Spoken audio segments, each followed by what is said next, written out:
Hey guys, welcome. This is LA Sports Hub's podcast. We have another special guest with us today, Sohrob Farudi from Project Franchise. Go ahead and introduce yourself to the Sports Hub audience.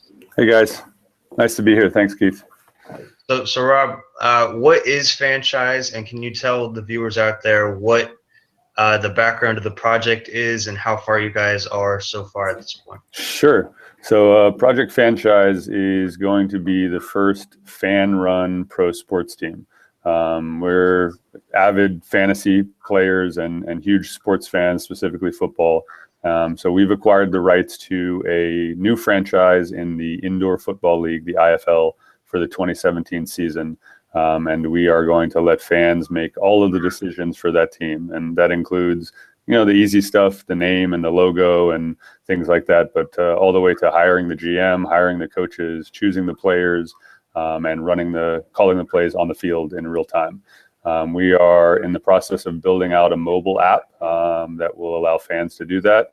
And we're actually doing our first vote right now. You can go to the website or any of our social media and see we're allowing fans to choose actually the city that the team is going to play in. So we've got the two cities narrowed down to Oklahoma City and Salt Lake City. And we're going to let fans make the decision on which city we actually play in for the 2017 season.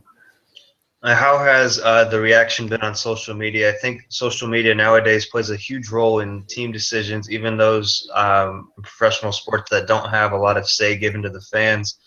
But being based solely on what the fans want, what has it been like on social media for you guys? It's been phenomenal. I mean, I can't tell you. I'm a serial entrepreneur. I've done a bunch of businesses before, and I can tell you that there's nothing that people are more passionate about than sports. And so this is a great project to be part of, and we've seen the reaction from people. I think every fan out there wants to be heard more by their team. I think every fan. I'm a Dallas Cowboys fan.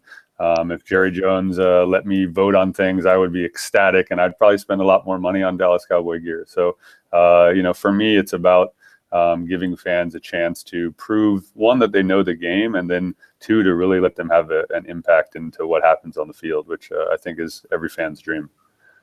What would you say has been the hardest part for Franchise up to this point? Because some people would be maybe hesitant at first to go all in on something like this because of the reaction to how fan voting has gone with the MLB All-Star Game, with the NHL All-Star Game. Sure. And situations like that where it conflicts with the league that the team is playing in, what the fans actually want. So has there been any of that contrast so far? Well, so I'm glad you brought those two things up. I mean, to me, actually, if the leagues aren't happy with the results of those votes, then they shouldn't be letting fans vote. I mean, to me, if you want fan participation, then you really have to allow fans to participate.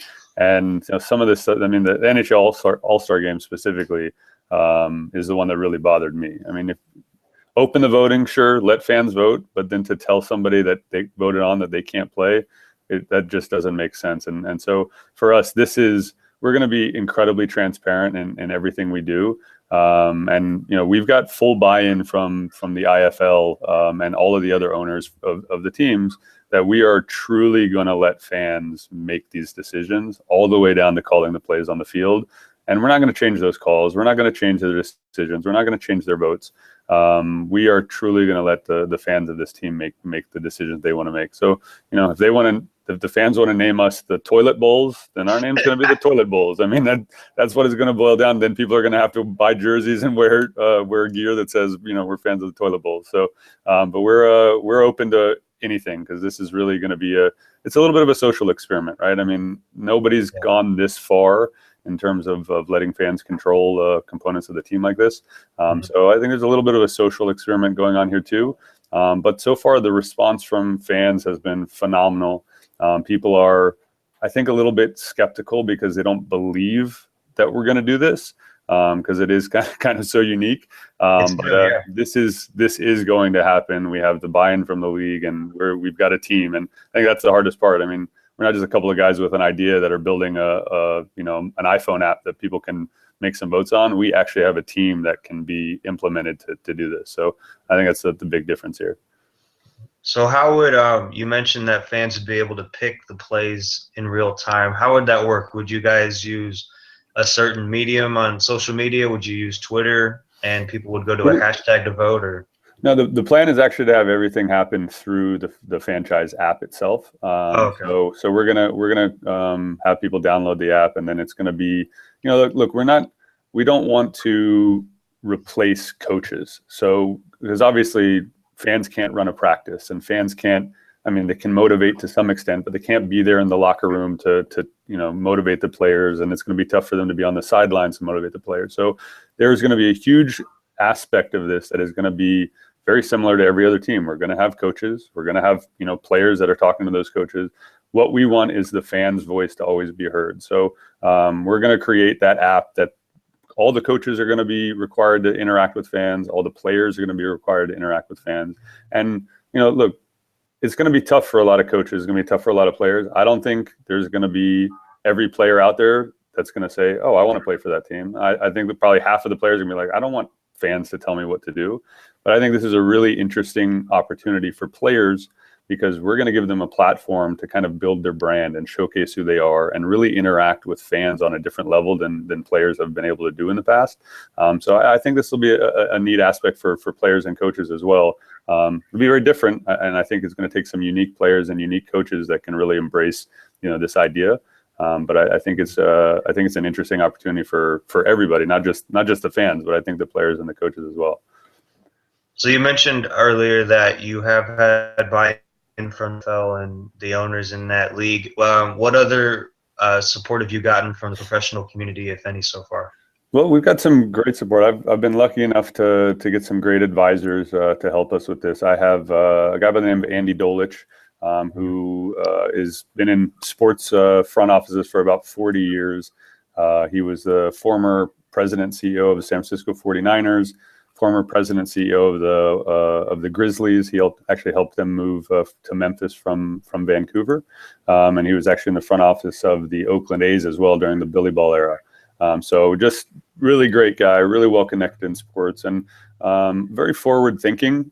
So I got introduced to him, told him what we were up to, and he's like, I love the concept. The time for this is now. And so he's on board to help us and guide us, at that level, and also help the fans, right? I mean, part of what we're doing is also going to be a lot of education.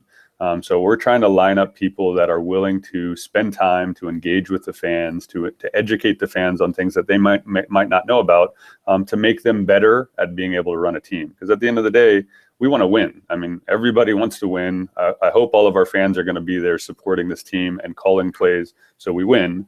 And so we're going to try to build that support system around this team that'll allow us to do that. The other guy we have is a guy by the name of Manish Jha.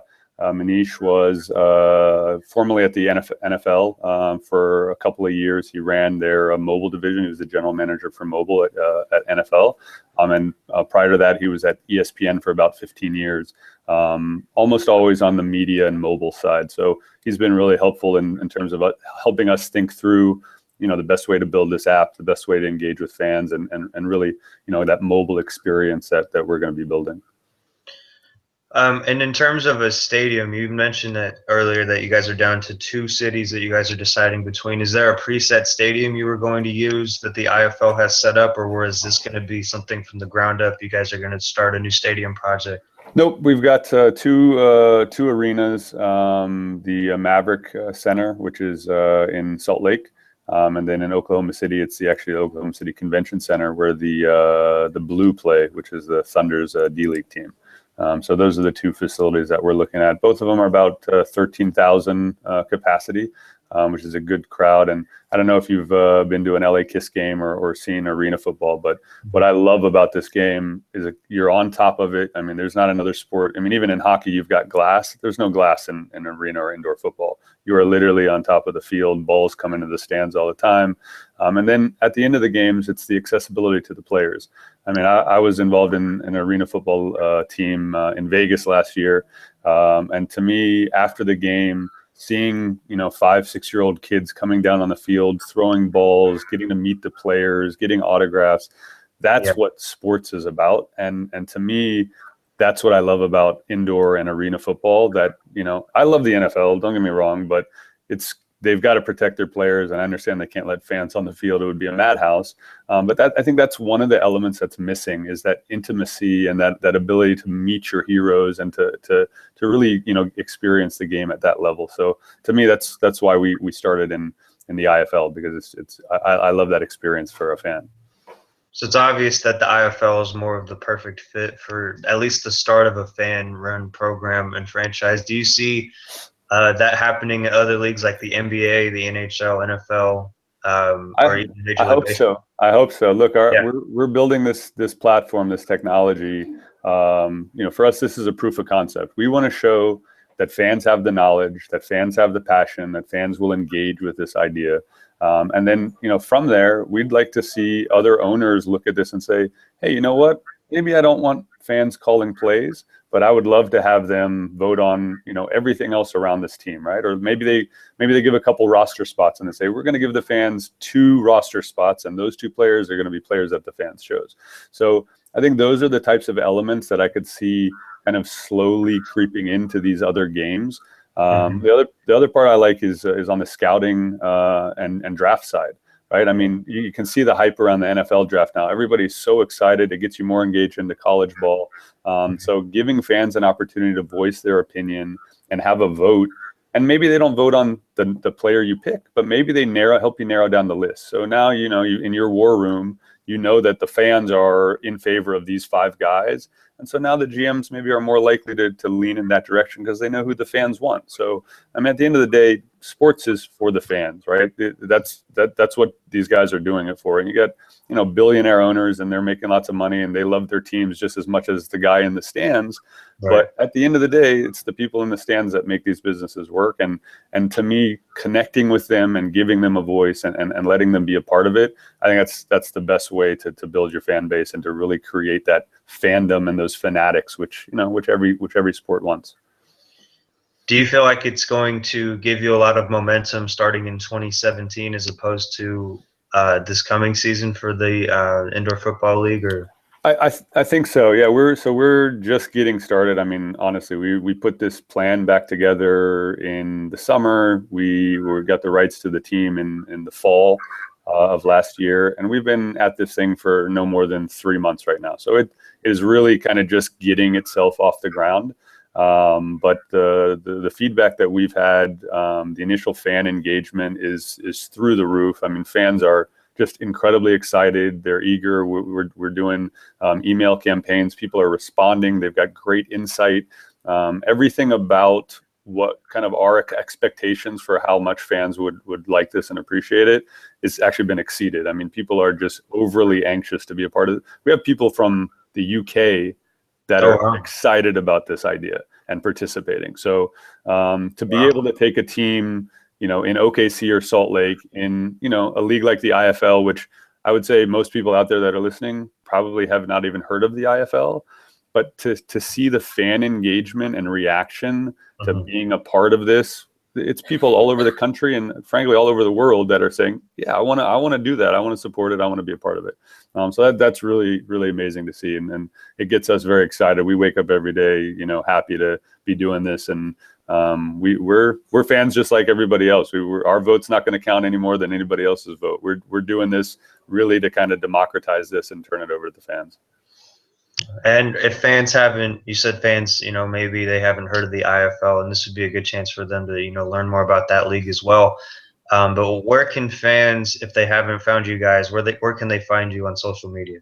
So we're at Fanchise on Twitter and Facebook. So it's FANCHISE.